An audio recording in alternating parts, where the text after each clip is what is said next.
দিবসের ঠিক 4 দিনের মাথায় দ্বিতীয় বিয়ে করলো প্রকাশ চক্রবর্তী। দিবস করতে অবশ্য তেমন বেগ পেতে হয়নি তার, কারণ রুমা কোনো কেস কামারি কিছুই করেনি, ওর ওষুধ চায়নি। প্রকাশ যেদিন রুমাকে পেপারে সই করতে বলেছিল সে সেদিন মাথা নিচু করে সই করে দেয়, এবং যেদিন ফাইনাল পেপার হাতে পায় সেদিন বিনা বাক্যপ্রায়ে খালি হাতে বাড়ি ছেড়ে সে চলে যায়। রুমা কারোর বিরুদ্ধে কোনো অভিযোগ করেনি, কোনো কটু কথাও সে বলেনি, চোখের জল ফেলেনি, শুধু রাস্তায় নেমে বাইরের দিকে চুপচাপ তাকিয়েছিল অনেকক্ষণ। প্রকাশের প্রথম বিয়ে ভেঙেছিল সন্তান করে। তার মা এই নিয়ে জব্বর বিরক্তি ছিলেন। তিনি মাঝে মাঝেই বৌমাকে বংশ রক্ষা করার অজুহাতে অনেক কথা শোনাতেন। ডাক্তার বুদ্ধি দেখায়নি প্রকাশ তা নয়, প্রকাশ চেষ্টা করেও তা কিন্তু শেষমেশ হয়নি। শেষে প্রকাশ একতরফা সিদ্ধান্ত নিয়ে ফেলে নতুন বিয়ে করলে হয়তো সন্তান হতে পারে এই ভাবনায়। একদিন রাতে সে রুমাকে জানিয়ে দেয় তার সিদ্ধান্তের কথা। 10 বছরে বিবাহিত জীবনের ইতি টানল মাত্র 10 সেকেন্ডে। এরপরেও প্রকাশের কোনো সন্তান হয়নি। কেন হয়নি ডাক্তারও তা বলতে পারেনি। প্রকাশ অথবা তার দ্বিতীয় স্ত্রীর কোনো দোষ আছে কিনা সেটাও প্রমাণিত হয়নি। প্রকাশ এখন এটা মেনে নিয়েছে, তার মাও কিছু বলার জায়গায় নেই। এই বয়সের ভারে তিনি আর বাক্যহারা হয়েছেন শয্যাগত। প্রকাশের দ্বিতীয় স্ত্রী তনিমা সন্তান না হওয়ার কারণ হিসাবে প্রকাশকেই দায়ী করেন। তিনি অভিযোগ করে তোলে মাঝে মাঝে যে প্রকাশের দ্বিতীয় বিয়ের শখ তার জীবনটাকে নাকি তছনছ করে দিয়েছে।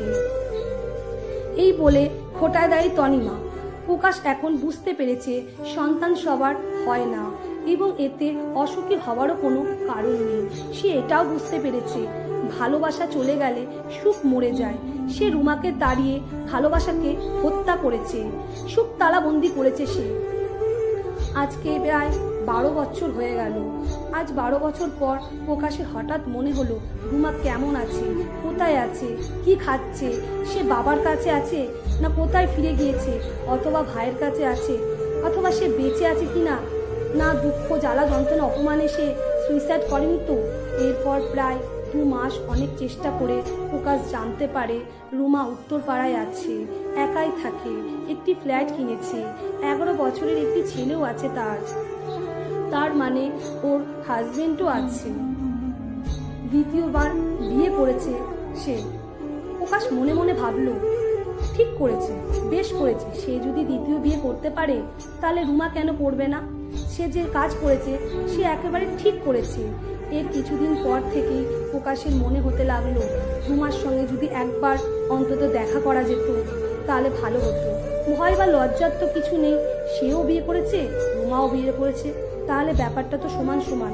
রুমা যদি দেখা করতে না চায় তাহলে কি হবে এই কথা সে ভাবছিল। রুমা কি দেখা করবে?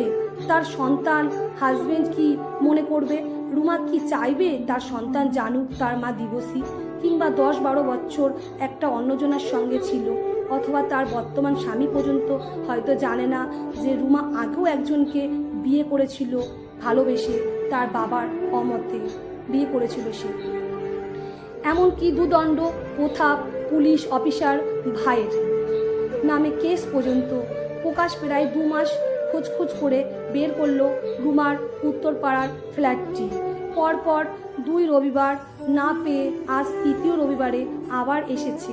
কি এক অমোঘ টানে! একদিন দিকে দেখলো, একদিন দরজা খুললো একটি 10-11 বছরের ফুটফুটে ছেলে।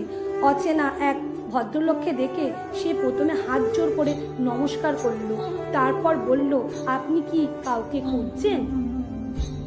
এটা কি রুমা নিয়োগী নয়, রুমা চক্রবর্তী রুমা চক্রবর্তীর ফ্ল্যাট। রুমা তোমার কি হয়? মা হয়। সে আমার মা। আচ্ছা, এটা তাহলে রুমার ছেলে, ভারী সুন্দর হয়েছে তো।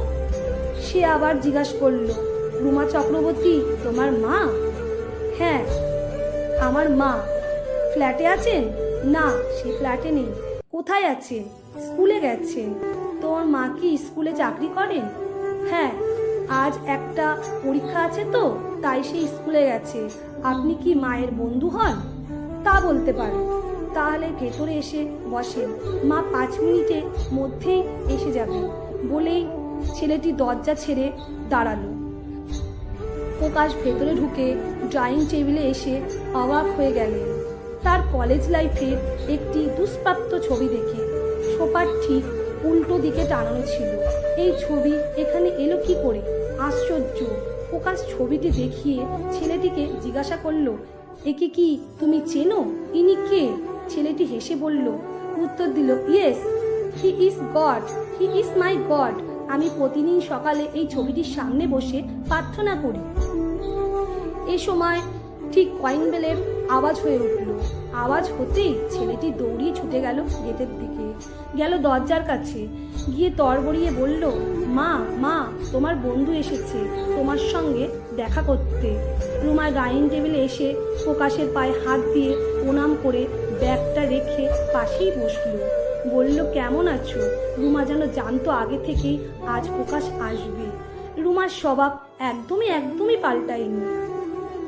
আগেও যখন সুযোগ পেত তখনই পায়ে হাত দিয়ে সে প্রণাম করত প্রকাশকে।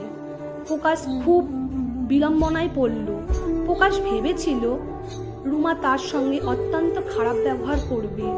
এই আচরণ সে কল্পনাও করেনি কখনো। প্রকাশ খুব অস্বস্তি এড়োনোর জন্য হেসে বলল, তোমার হাজবেন্ড কোথায়? আজ তো রবিবার, বাড়ি নেই কেন? রুমা হেসে বলল, হাজবেন্ডের সঙ্গেই তো কথা বলছি, বাড়িতে বসেই তো বলছি, মুখোমুখিই তো কথা বলছি। এ সময় ছেলেটি 2 গ্লাস জল এনে টি টেবিলে রেখে পাশেই দাঁড়ালো। রুমা ছেলেকে উদ্দেশ্য করে বলল, সাম্য, তোমার ছবির গড হলেন ইনি, তোমার বাবা। আমি তোমাকে বলেছিলাম না, ঠিক দেখবে একদিন আসবে। বাবাকে পায়ে হাত দিয়ে প্রণাম করো। সাম্য বাবাকে প্রণাম করল। এরপর প্রকাশকে উদ্দেশ্য করে বলল, এই তোমার ছেলে, তোমার অনুমতি ছাড়া আমি ওর নাম রেখেছি সাম্য। ছেলের মাথায় হাত রেখে আশীর্বাদ করে যাও যাওয়ার আগে। কিন্তু প্রকাশ বিষয়টি জোকস হিসাবে নিয়ে রুমাকে বলল, অপমান করার অধিকার তোমার আছে, কিন্তু এটা ছেলের সামনে নয়। ছেলেকে মিথ্যে বলছো কেন? এটা ঠিক নয়। রুমা এ সময় ছেলেকে বলল, তুমি একটু ঘরে যাও তো বাবা। সাম্য চলে গেল। রুমা পুনরায় বলল, তোমাকে একটা কথা বলার আমি কখনো সুযোগ পাইনি। তোমাদের বাড়ি থেকে আসার পর 4 দিনের মাথায় আমি বুঝতে পেরেছি আমি প্রেগনেন্ট। আর কি কিছু জানার আছে তোমার? প্রকাশ এরপর বলল, কথা বলার আর কোনো ভাষাই খুঁজে পেল না সে।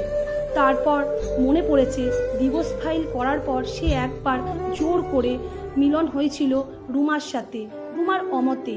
প্রকাশ উত্তেজনায় উঠে দাঁড়ালো, চিৎকার করে বলল, সাম্য আমার ছেলে? ও আমার ছেলে? রুমা শান্তভাবে প্রকাশের চোখে চোখ রেখে বলল, সাম্য তোমার ছেলে, এটা ঠিক, কিন্তু তুমি ওর বাবা নও। কারণ বাবা হওয়ার জন্য যে যোগ্যতা সেটা কিন্তু তোমার নেই। অ্যাক্সিডেন্টলি তুমি বাবা হয়েছো, এটা ঠিকই। খুশিতে উত্তেজিত হয়ে প্রকাশ বলল, তুমি যাই বলো আর নাই বলো, আমি আমার ছেলেকে নিয়েই যাব। ও আমার ছেলে, ও আমার ছেলে। বায়োলজিক্যালি ও তোমার ছেলে, এটা ঠিকই। ছেলের কাছে তুমি ভগবান, এটাও ঠিক।